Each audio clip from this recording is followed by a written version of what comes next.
Rádio França Internacional, emissões em língua portuguesa, são 18 horas, aqui em Paris. Cristiana Soares. E a marcar a atualidade está sexta-feira, este que é o último dia de campanha para a segunda volta das eleições legislativas francesas.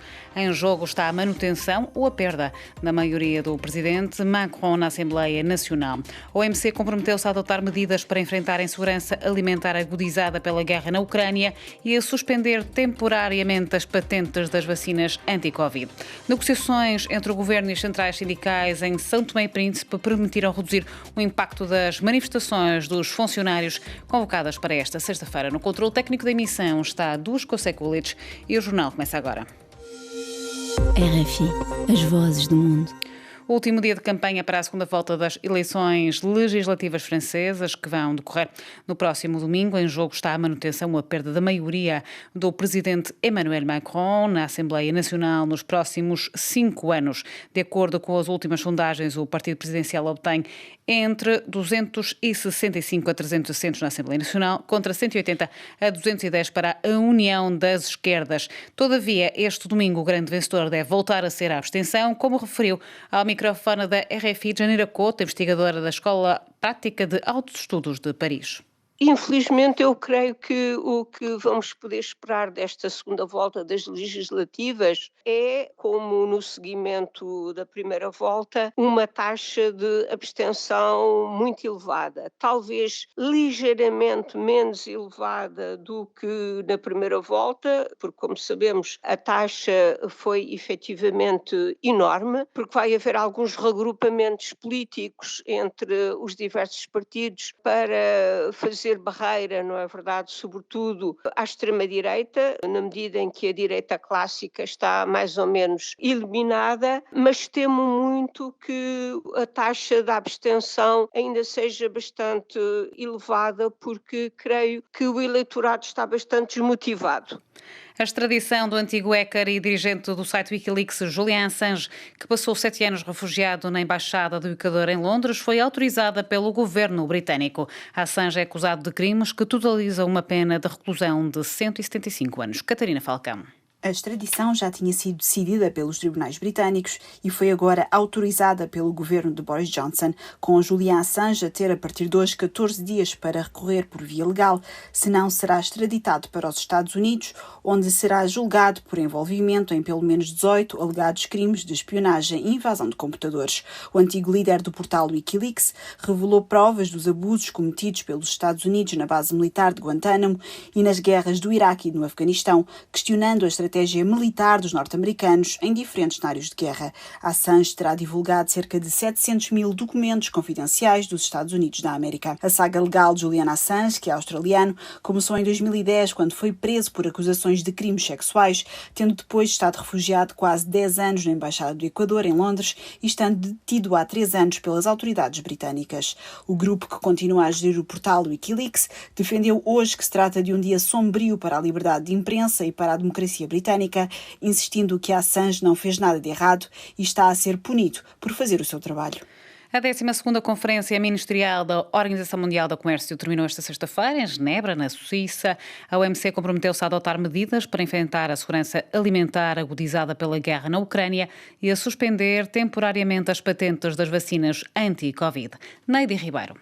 Os 164 Estados-membros da OMC concordaram em levantar durante 5 anos as patentes das vacinas anti-Covid para os países em vias de desenvolvimento. Os países comprometeram-se ainda a moderar as restrições na exportação das vacinas, tratamento e produtos médicos considerados essenciais na luta contra a pandemia. No que refere à pesca, os Estados concordaram em acabar com as ajudas que financiam a pesca ilegal, porém, os países em vias de desenvolvimento, nomeadamente os menos avançados, vão beneficiar de uma derrogação de 2 anos na zona económica exclusiva. Relativamente à questão da insegurança alimentar agravada pela guerra na Ucrânia e que fez disparar os preços de diversos produtos alimentares, a OMC destacou a urgência de não impor proibições ou restrições às exportações contrárias às regras da organização. Na questão da reforma, que tem sido reclamada por vários Estados-membros, o documento apela à OMC a melhorar todas as funções da organização cujas regras regras pouco mudaram desde a criação em 1995. Os países membros do OMC concordaram ainda em não impor taxas alfandegárias nas transações eletrónicas, apesar da oposição inicial da Índia e da África do Sul, que denunciaram o impacto negativo nos pequenos comerciantes. Os dois países decidiram manter a moratória até à próxima Conferência Ministerial da OMC, agendada para 30 de dezembro de 2023. Em São Tomé e Príncipe, maratonas de negociações entre o governo e as centrais sindicais permitiram reduzir o impacto da manifestação de funcionários públicos convocada para hoje. Maximino Carlos.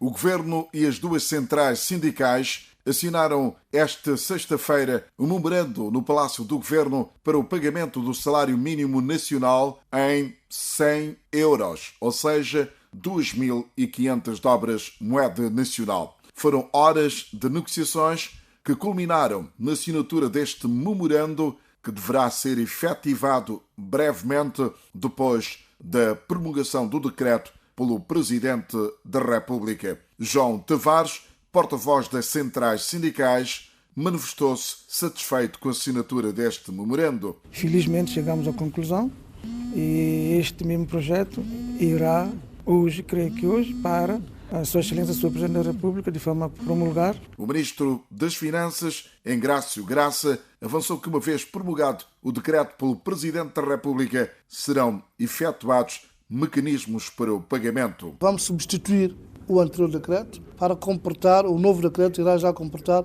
algumas alterações que, em consenso com os sindicatos, podemos chegar. Entretanto, mantém-se a manifestação prevista para esta sexta-feira em reivindicação ao incumprimento do pagamento no prazo fixado inicialmente, segundo João Tavares. Acabamos a discussão já por volta das 12, a nível dos meios mobilizados, não é tão fácil desconvocar. Maximino Carlos, São Tomé, RFI. Angola acaba de ser admitida como membro da Iniciativa para a Transparência nas Indústrias Extrativas, um mecanismo internacional de certificação que visa implementar práticas éticas de boa governação neste setor. José F. Severino, presidente da Associação Industrial de Angola, mostra-se satisfeito com esta adesão. Nós, como angolanos, temos que nos congratular, que é mais um passo. Já tivemos o processo com sucesso dos diamantes de sangue e, por isso, isto vem juntar-se aquilo que nós precisamos, que é um melhor ambiente de negócios e uma melhor imagem do país. Um país que teve alguns processos que foram pouco bons para o nosso país, como a questão dos recursos que fugiram do país e mesmo a questão dos diamantes. Agora, isto é um mérito, é um corolário de um trabalho que o Ministério tem feito, reestruturando aquilo que era o setor petrolífero, reestruturando o setor diamantífero, libertando os negócios das políticas. Hoje a Sonangol é negócios, a NPG é políticas e isto de facto tem ajudado a chegar àquilo que mereceu esta decisão e dignificação que hoje muito nos honra. José Severino, presidente da Associação Industrial de Angola, entrevistado por Liliana Henriques. Também em Angola foi hoje efetuado o primeiro voo experimental a partir do futuro novo aeroporto de Luanda, infraestrutura situada a 40 km da capital e cujo processo de certificação deveria demorar 18 meses. Avelino Miguel.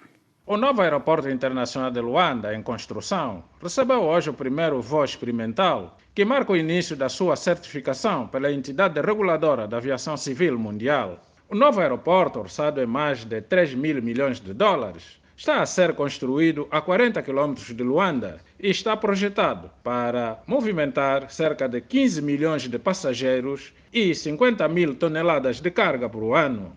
A sua conclusão está prevista para o próximo ano. O voo experimental foi efetuado por um Boeing 777-300 da companhia aérea angolana TAG.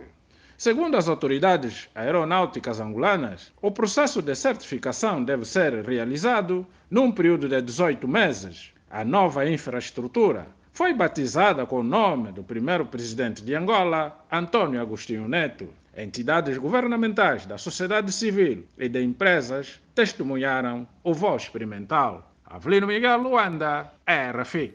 E aqui o ponto final deste bloco informativo.